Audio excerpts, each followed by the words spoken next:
सही कहते हैं, पैसा जरूरी है, क्योंकि पैसों पर मैंने कई रिश्ते बदलते देखे हैं। हल्की जेब में तो ये सफर भी मुश्किल देखे हैं।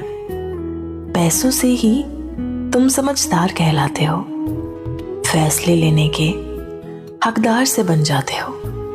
फिर इस दुनिया से तुम इज्जत, नाम, प्रणाम भी पा सकते हो। शब्दों से ना सही, पर पैसों से इस दुनिया को जवाब बखूबी दे सकते हो। माना सच है, ये दुनिया पैसों पर ही टिकी है, मगर देखना कहीं खरीदने की आदत में उन्हें मत खो देना जिनकी शख्सियत तुम्हारे बुरे हालातों में भी नहीं बिकी है।